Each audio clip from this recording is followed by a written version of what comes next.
Le cedo ahora la palabra a Su Excelencia Bruno Eduardo Rodríguez Parrilla, Ministro de Relaciones Exteriores de la República de Cuba, para presentar el proyecto de resolución A/78/L5.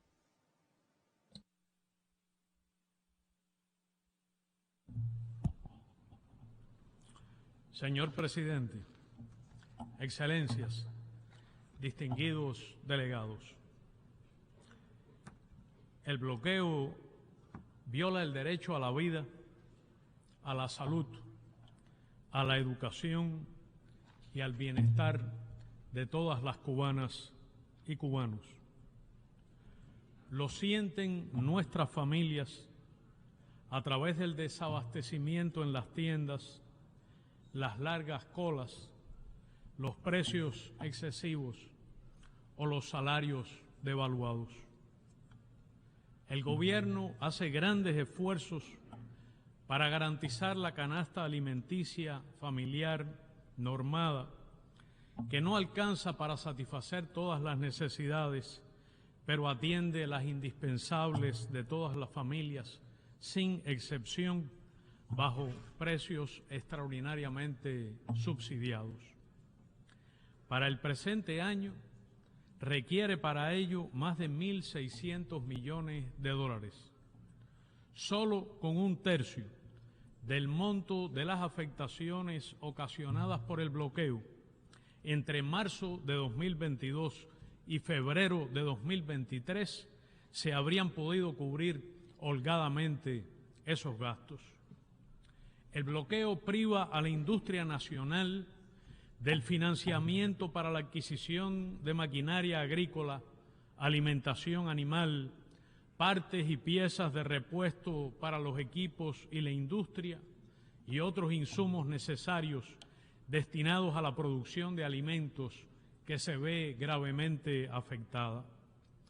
Bajo estrictas licencias, Cuba puede adquirir por vía comercial productos agrícolas en los Estados Unidos, pero sujeta a imposiciones draconianas y discriminatorias que violan las reglas universalmente aceptadas de comercio internacional y la libertad de navegación, y obligada a comprarlos pagando por adelantado y a transportarlos en buques de esta nación que tienen que regresar vacíos a sus puertos de origen. Mientras que en el mundo entero el bloqueo, el comercio es bidireccional, Cuba tiene prohibido hacer exportaciones a los Estados Unidos y no puede acceder a créditos ni siquiera privados ni de instituciones financieras multilaterales. Las familias cubanas sufren apagones que en momentos han sido agobiantes. En el caso del sector de la energía y minas, los daños en ese periodo sobrepasan los 491 millones de dólares. El componente principal de esos perjuicios está precisamente en el sistema electroenergético nacional, que suma más de 239 millones de dólares.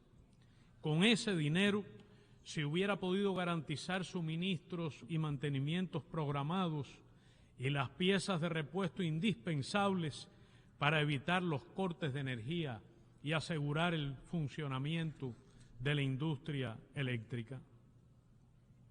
Los enfermos, incluso niños, ancianos, embarazadas, son lastimados por la falta o inestabilidad de medicamentos de uso hospitalario, incluidos tratamientos contra el cáncer y las cardiopatías, y las personas enfrentan dificultades cotidianas para adquirir a tiempo la insulina, antibióticos, analgésicos, hipotensores y otros de primera necesidad.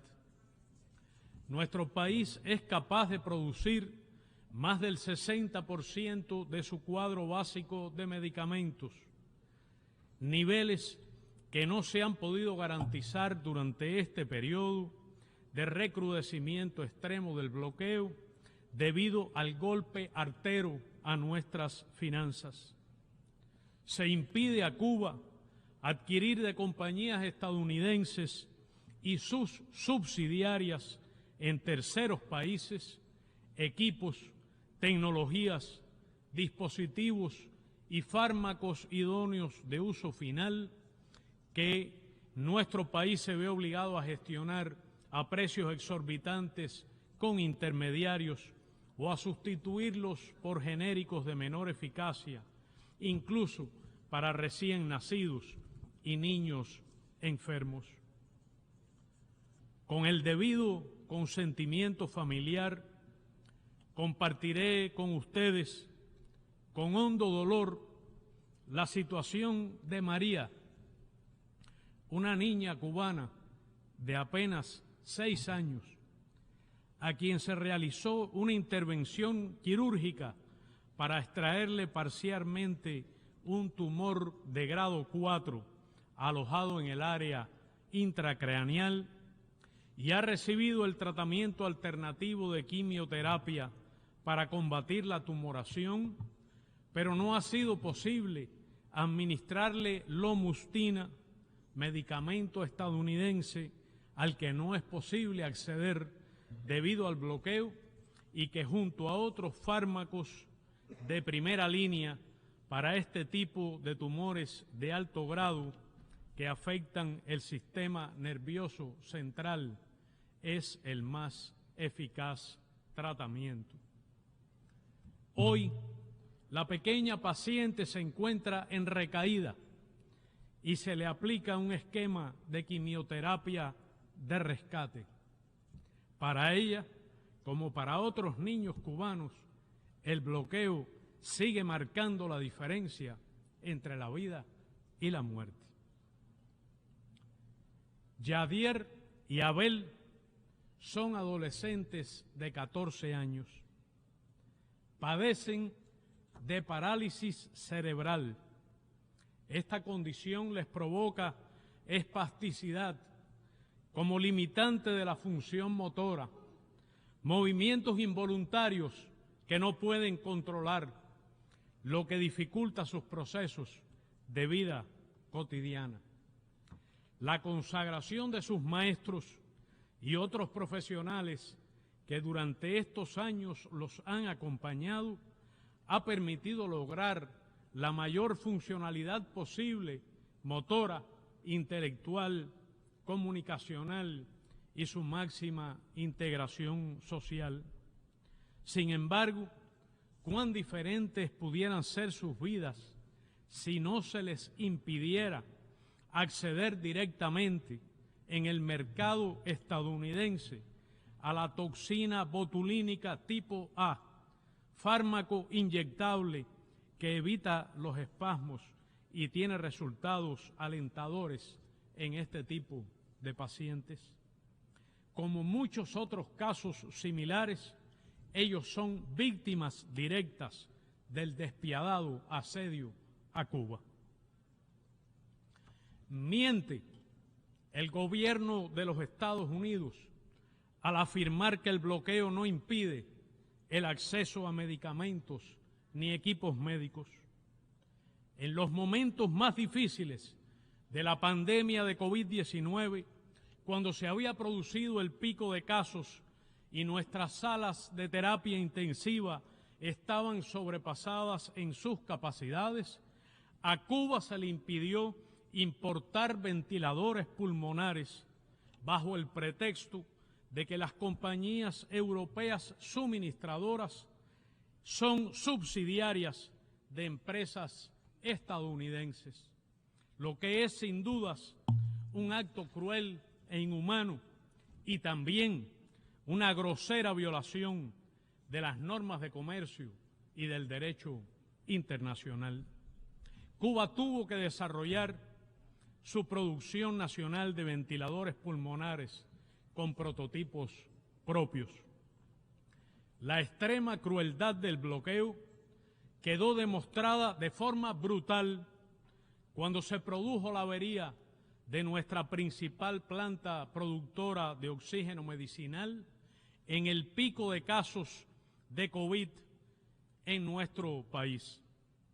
Ante el intento de 2 compañías estadounidenses de suministrar oxígeno medicinal a Cuba, quedó demostrada la exigencia de una licencia específica del gobierno norteamericano, aún en tiempos de pandemia.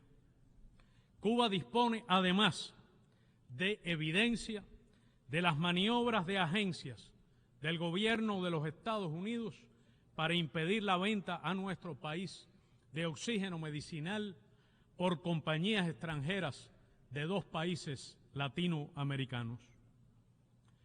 El bloqueo generó dificultades y demoras para la importación y arribo a nuestro país de otros insumos y equipamiento médico imprescindible para enfrentar el virus, en particular para la industrialización de las vacunas cubanas.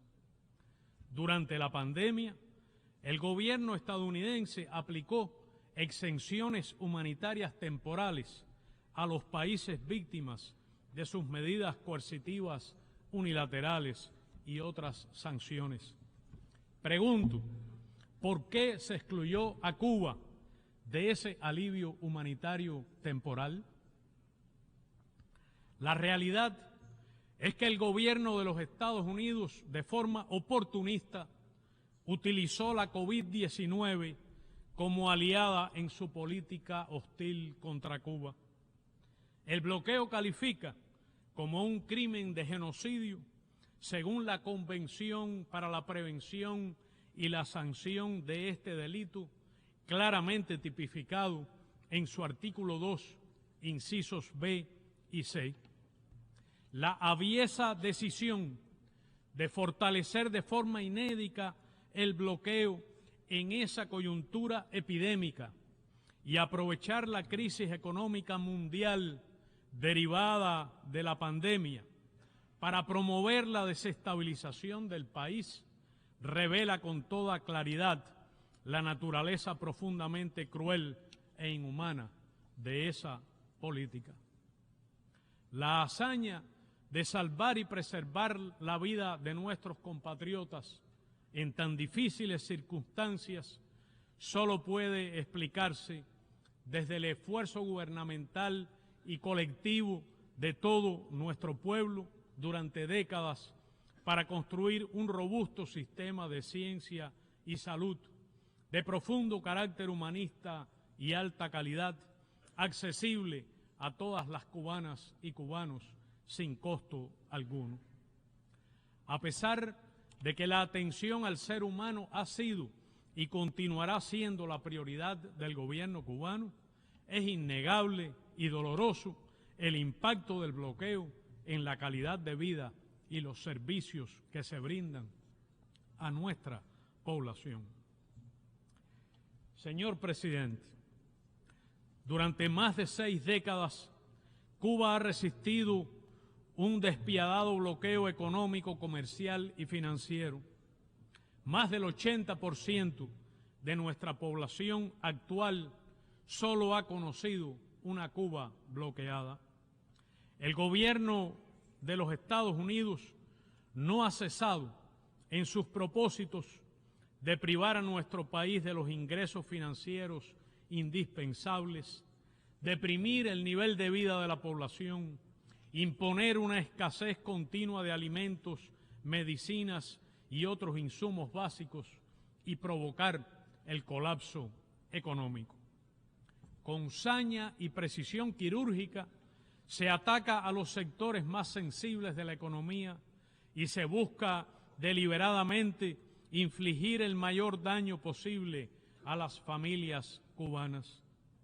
El bloqueo es un acto de guerra económica en tiempos de paz, dirigido a anular la capacidad del gobierno para atender las necesidades de la población, crear una situación de ingobernabilidad y destruir el orden constitucional.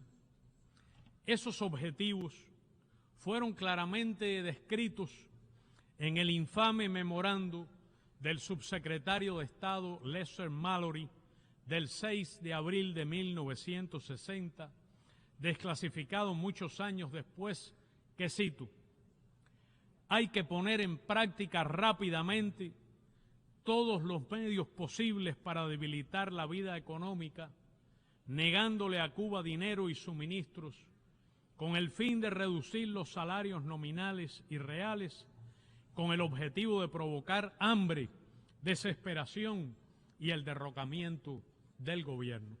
Fin de la cita. Esa es la naturaleza y esos son, desde su origen hasta hoy, los propósitos de la política de coerción económica y máxima presión que aplica el actual gobierno de los Estados Unidos contra Cuba. La conducta estadounidense es absolutamente unilateral e injustificada. No existe una sola medida o acción de nuestro país para dañar a los Estados Unidos, para perjudicar a su poderoso sector económico o su actividad comercial. No existe acto alguno de Cuba que amenace la independencia de los Estados Unidos o su seguridad nacional, que lacere sus derechos soberanos, interfiera en sus asuntos internos o que afecte el bienestar de sus ciudadanos. No es legal ni ético que el gobierno de una potencia someta a una nación pequeña por décadas a una guerra económica incesante en aras de imponerle un sistema político ajeno y volver a apropiarse de sus recursos. Es inaceptable privar a un pueblo entero del derecho a la paz, a la libre determinación, al desarrollo y al progreso humano. El pueblo cubano no es el único que sufre las terribles consecuencias de una política ilegal, cruel e inhumana. Muchos otros en el mundo son también víctimas de estas injusticias, de la filosofía del despojo que lleva a la filosofía de la guerra, como denunciara el comandante en jefe Fidel Castro Ruz en este podio en 1960. En este momento trágico, reitero todo el apoyo y solidaridad de Cuba con el hermano pueblo palestino que hoy es masacrado en su propia tierra ilegalmente ocupada. Hay que detener esa barbarie. Señor presidente, las autoridades estadounidenses han tratado de sembrar la idea de la ineficacia del gobierno cubano y el fracaso de nuestro sistema. Dicen cínicamente que apoyan al pueblo cubano y pretenden hacer creer que las medidas coercitivas unilaterales no afectan a las familias ni son realmente un factor significativo en las dificultades de la economía nacional. Claro que el bloqueo no es responsable de todos los problemas que enfrenta hoy nuestro país, como ha dicho el presidente Miguel Díaz-Canel, pero faltaría la verdad quien niegue sus gravísimos efectos y no reconozca que es la causa principal de las privaciones, carencias y sufrimientos de las familias cubanas. Mentiría quien niegue el bloqueo como una violación masiva, flagrante y sistemática de los derechos humanos de todo nuestro pueblo y como el mayor obstáculo a nuestro desarrollo.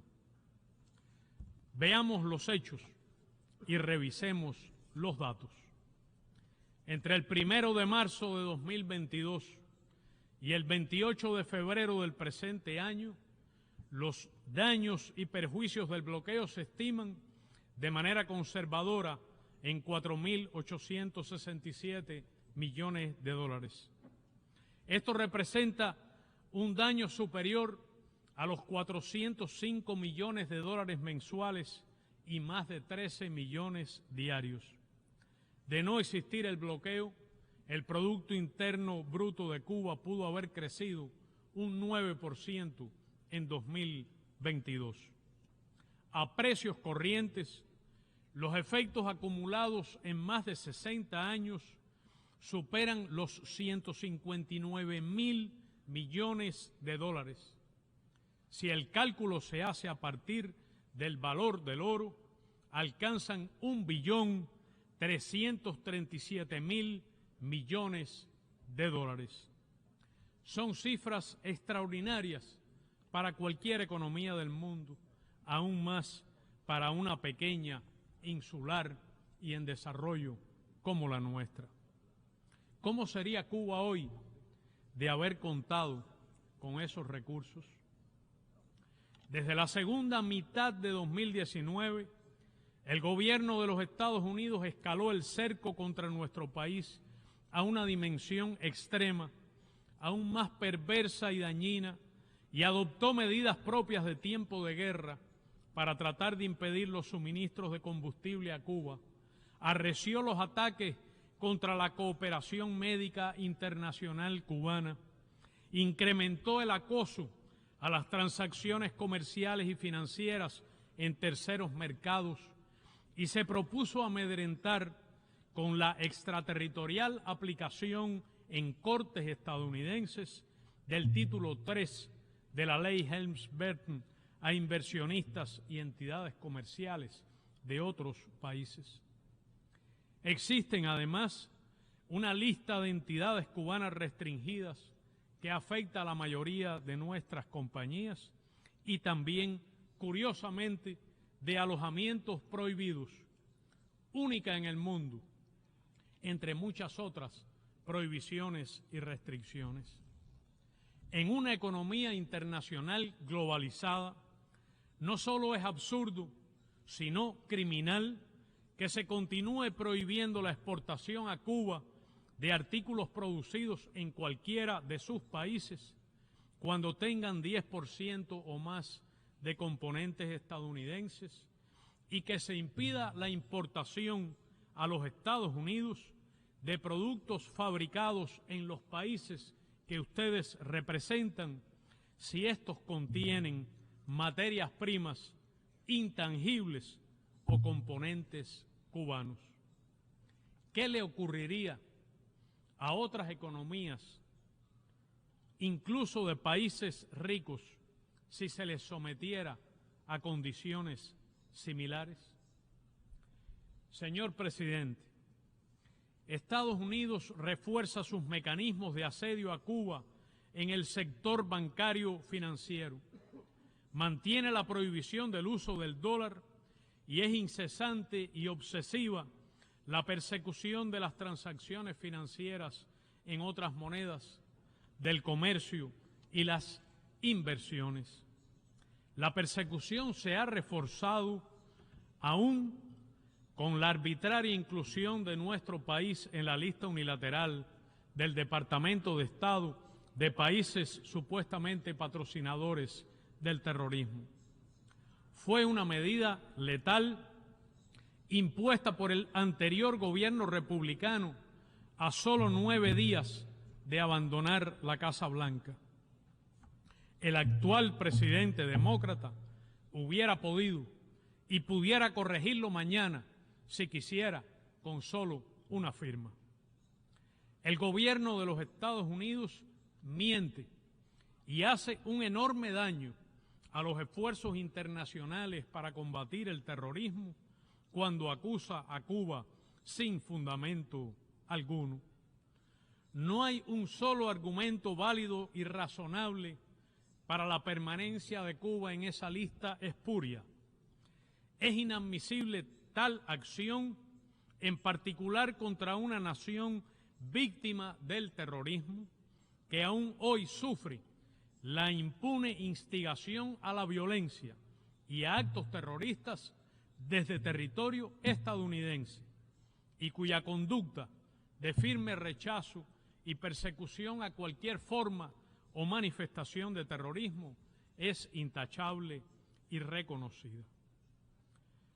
Los efectos de ello son particularmente nocivos en las condiciones de una economía internacional cada vez más interconectada, interdependiente y, sobre todo, sujeta al dictado de los centros financieros de poder que se controlan desde Washington. Amparados en esa arbitraria acusación, las autoridades estadounidenses extorsionan a cientos de entidades bancarias y financieras en todas partes del mundo y las obligan a elegir entre continuar sus relaciones con los Estados Unidos o mantener sus vínculos con Cuba. Entre enero de 2021 y febrero de 2023 se produjeron un total de 909 acciones por parte de bancos extranjeros que se negaron a prestar servicios a nuestro país. Decenas de misiones diplomáticas cubanas en capitales de sus países han perdido la relación con sus bancos tradicionales y no tienen hoy cuentas bancarias ni servicios financieros. Esto ocurre incluso en naciones que desarrollan relaciones amistosas y de cooperación con nuestro país y que rechazan consistentemente el bloqueo, pero resultan víctimas del poder extraterritorial de la hostilidad estadounidense, de su influencia nociva y desproporcionada en el sistema financiero internacional y de su ánimo de cercar a la economía cubana. Con esa falsa calificación se eleva exponencialmente el llamado riesgo país que obliga a Cuba a pagar cualquier mercancía incluso al doble de su precio en el mercado internacional. A los emprendedores cubanos, a los que el gobierno de Estados Unidos afirma cínicamente apoyar, se les niega en muchas ocasiones el uso de plataformas de pago y comercio electrónico como PayPal y Airbnb. Se les impide incluso abrir cuentas bancarias personales solo por su condición de cubanos. En terceros países tropiezan con restricciones bancarias y sufren la discriminación resultante de los efectos del bloqueo. Ni siquiera la superación académica y científica escapa a los efectos de esa absurda política. Evelio es un joven cubano de 25 años que estudia actualmente la especialidad de Ingeniería en Ciencias Informáticas. Con el apoyo de su universidad, Evelio se dispuso a compartir con estudiantes de otros países los resultados de una investigación científica y optó por participar de manera presencial en el World Congress on Undergraduate Research, que es un evento científico internacional celebrado del 4 al 6 de abril de 2023 en la Universidad de Warwick del Reino Unido. Fue aceptado como participante por la calidad de su investigación. Sin embargo, poco tiempo después, los organizadores del evento le informaron que, dada la inclusión de Cuba en una lista de países sancionados, se le retiraba el financiamiento para su participación presencial. Él aspira a que se ponga fin al bloqueo porque, como a miles de otros jóvenes cubanos, esta política los excluye y discrimina, impidiéndoles interactuar en igualdad de condiciones en las comunidades académicas, científicas y estudiantiles. Los atletas y artistas cubanos que sufren discriminación y a veces acoso debieran recibir los merecidos ingresos que acompañan a sus medallas y premios. Señor presidente, el bloqueo restringe los derechos de los cubanos residentes en los Estados Unidos impide la reunificación familiar mediante visados y mecanismos regulares, no permite el otorgamiento en Cuba de visas de viajeros y obstaculiza el envío de remesas.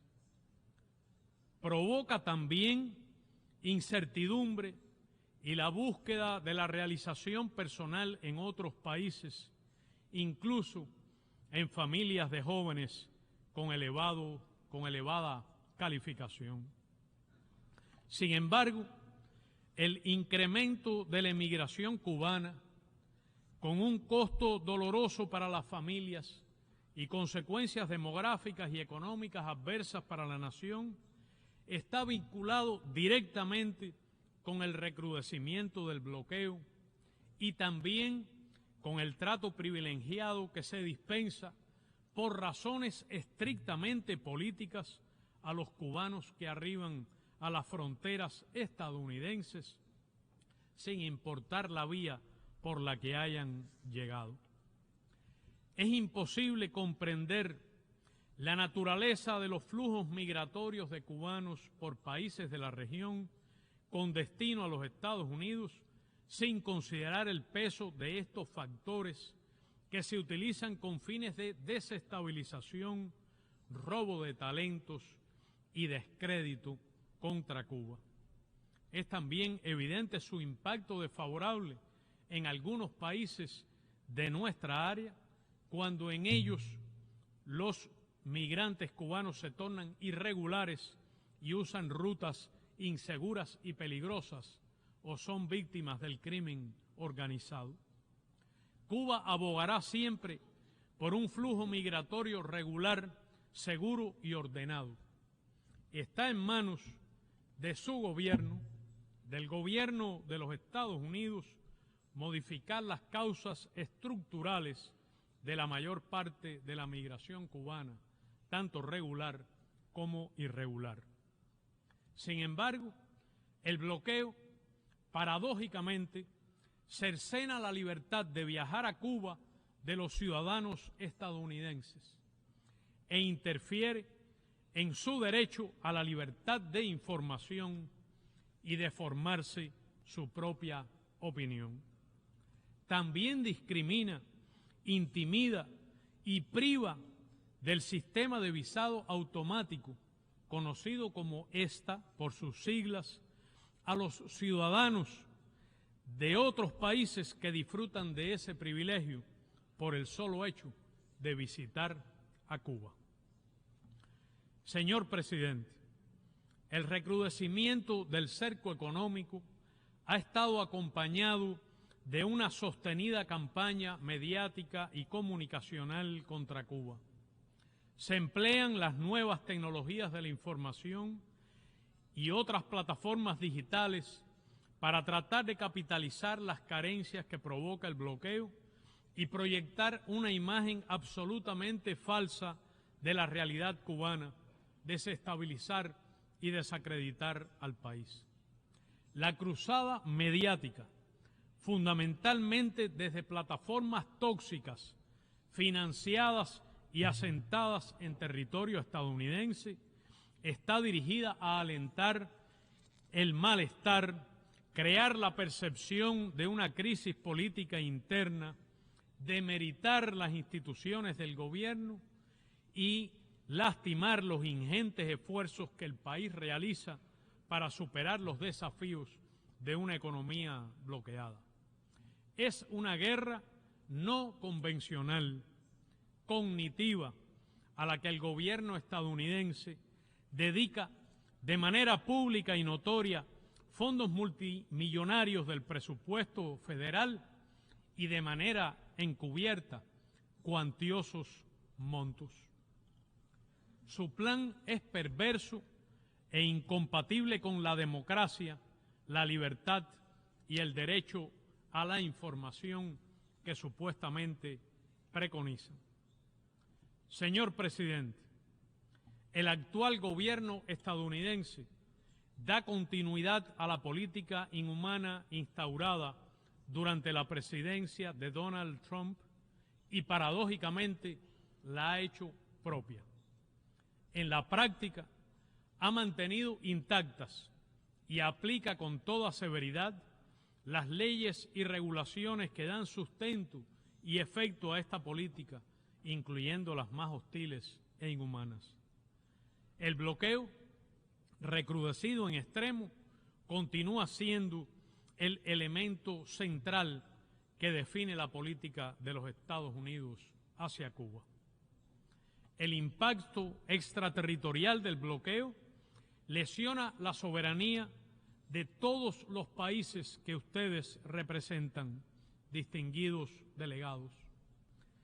Infringe sus legislaciones nacionales, los somete a las decisiones de tribunales estadounidenses, daña los intereses de sus compañías, sanciona a sus empresarios y coarta la libertad de sus ciudadanos, todo ello en violación del derecho internacional. Más de 3 décadas han transcurrido desde que esta Asamblea comenzara a demandar cada año el cese del bloqueo contra Cuba. Sin embargo, la voluntad expresa de la comunidad internacional es irrespetada y desoída por el gobierno de la mayor potencia económica, financiera y militar. No es permisible ni aceptable que se ignoren impunemente las sucesivas resoluciones de este foro, el más democrático y representativo de las Naciones Unidas. En nombre del pueblo cubano, agradezco las declaraciones de rechazo al bloqueo realizadas por jefes de Estado, gobierno y altos dignatarios de 44 países durante el debate general de este periodo de sesiones, 21 de los cuales condenaron explícitamente la arbitraria inclusión de Cuba en la unilateral y fraudulenta lista de estados patrocinadores del terrorismo. Expreso nuestro profundo aprecio y gratitud a las muchas delegaciones que han expresado esa posición en las sesiones de ayer y de esta mañana. Agradezco profundamente también los pronunciamientos y ayudas fraternas de nuestros compatriotas, del amplio y universal movimiento de solidaridad con Cuba y de los muchos amigos en diversas latitudes. Nos alienta contar con el respaldo creciente de personas de buena voluntad que en todo el mundo reclaman que se ponga fin al bloqueo. A pesar de la hostilidad del gobierno, continuaremos tendiendo puentes con el pueblo estadounidense, como hacemos con todos los pueblos del mundo.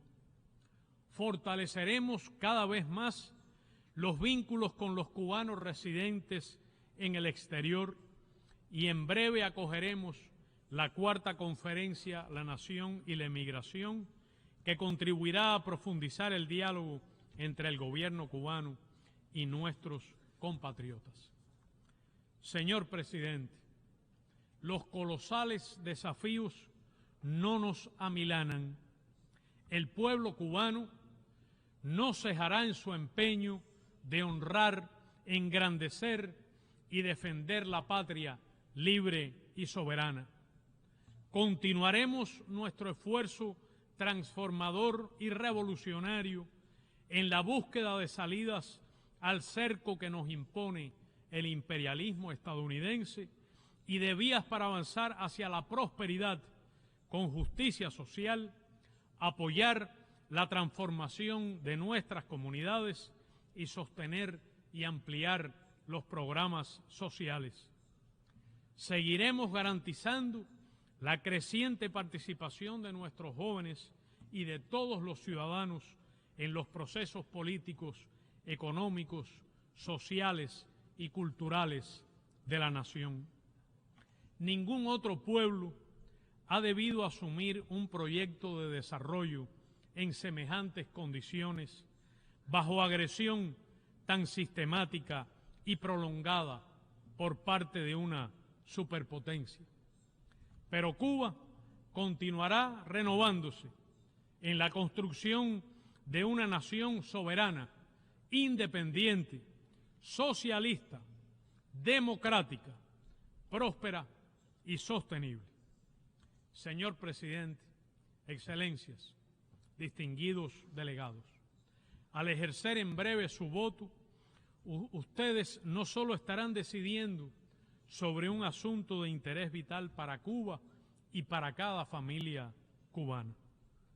Su voto a favor del proyecto de resolución presentado será también un pronunciamiento en apoyo a la razón y a la justicia y un acto de respaldo a la Carta de las Naciones Unidas y al derecho internacional. En nombre de nuestro noble, digno y solidario pueblo, que desde hace mucho tiempo decidió ser dueño de su historia y de su futuro, en nombre de los millones de cubanas y cubanos que resisten y crean cada día frente al sistema de medidas coercitivas unilaterales más cruel y duradero que se haya aplicado jamás contra país alguno y que debe ser abolido de una vez por el bien de todos, les solicito respetuosamente que voten a favor del proyecto de resolución A/Res/78/L5 titulada Necesidad de poner fin al bloqueo económico, comercial y financiero impuesto por los Estados Unidos de América contra Cuba. Mejor sin bloqueo genocida. Dejen a Cuba vivir sin bloqueo. Muchas gracias.